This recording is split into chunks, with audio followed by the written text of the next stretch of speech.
Mr. Speaker, it has been pointed out that this $15 million that is set aside for this loan in AB 388 could be used for grants.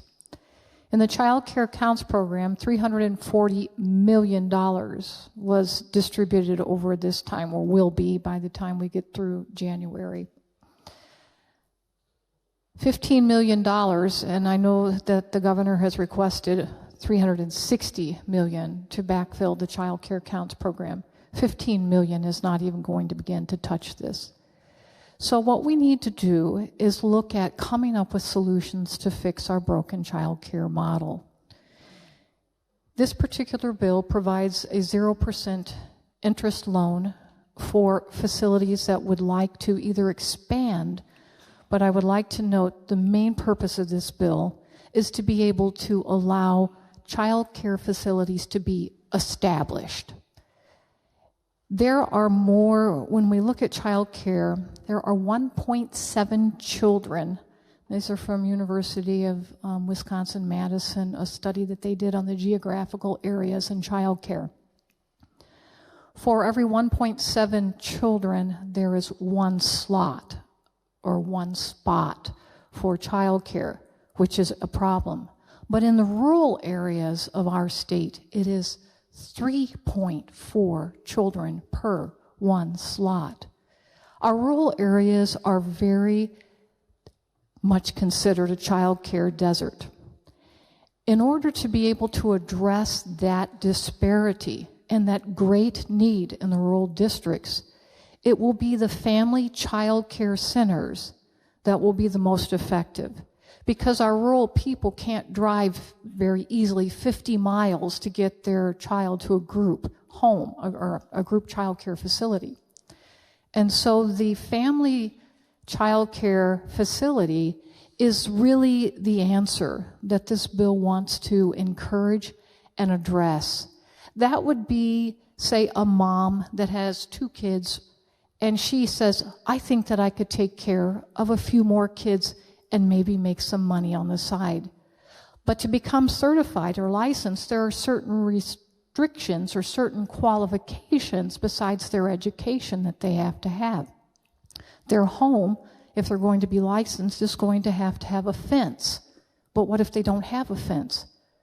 Well, this loan would give them an opportunity to be able to borrow the money and over the course of years be able to pay it back interest-free.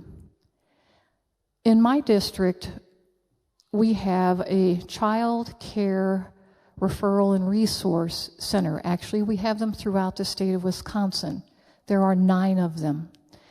And they cover all 72 counties and all of our tribes too. And I spoke with her about this bill, and she was the director of our particular CCR&R. That's what they're called, these child care reference and resource centers.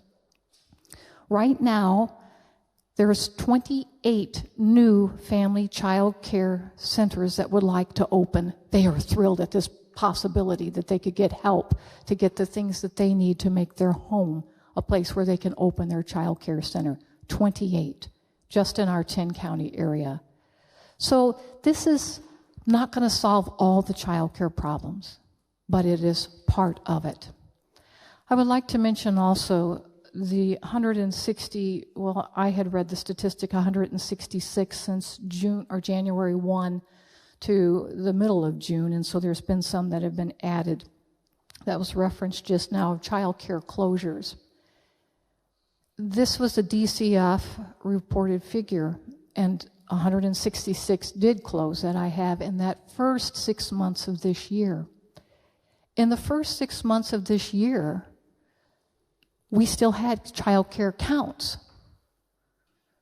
So my question was, and I did research on this, because when I heard that figure, I was like, well, why did they close in this first 6 months if we still had the child care counts money? Because the first cut in child care counts didn't happen until June. And the rest of it will go away in January. So those facilities should have remain open. So I went back and I've got the statistics for the last 10 years on the closure of child care facilities. And we have consistently lost between 200 to 400, very specifically. The numbers are, I will find it here on my paper. It's like 181 to 208 to 388. But we're seeing a closing of 200 to 400 child care centers a year since 2013. So we have a problem that we can't just toss money at, because it's the steroid again, that it takes away the symptom for the little bit, but we can't sustain that because the ongoing use of that or that solution doesn't solve the problem, and it only creates more problems.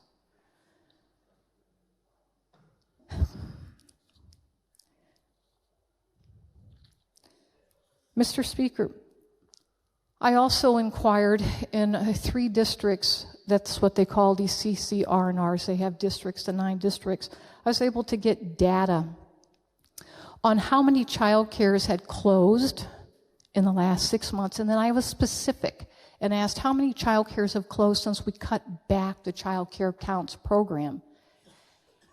And none of those 3 districts, now they're up north, one of them was in the Milwaukee area, and there was in the 60s that closed, and some of them I'm not sure, but many of the reasons for these closures, and in the 2 that are up in my area that covered over 20 counties, none of the reasons, there were 6 child care closures in this last little time.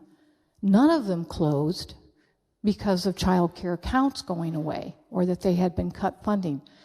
Either their license changed, that they became from being certified to licensed, or they moved out of state, or their children aged out, these were all family resource centers, or not family resource centers, I'm sorry, family child care centers. Their children age out and are now in school, so they've decided they're going to return to the workforce and not run their in-home child care facility anymore. But of those 2 up there, in Milwaukee there were several we weren't sure about why they closed, but most of them we don't know for sure. But at least in that 20-county area, nobody closed because child care counts was going away. I'm not saying we don't have a problem. We do have a problem. We do need to address it. And these 6 bills are addressing it. And to throw the baby out with the bathwater, to say if we can't have child care counts, we will have nothing. It doesn't make any sense, Mr. Speaker. These are all viable ways that we can begin to chip away at the real underlying problem in the child care industry.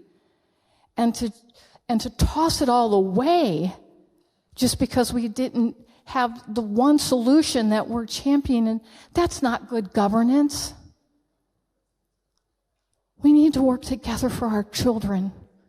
All of us love our children. All of us want to do the best. And so this is a way that we can move forward and look at other solutions as they come up and as we continue to work on this problem. But there is no reason to throw all of these bills out because we just want to favor one way. We can't just say if it's not my way, it's the highway. We have to work together, Mr. Speaker. This is what the people of our state want us to do.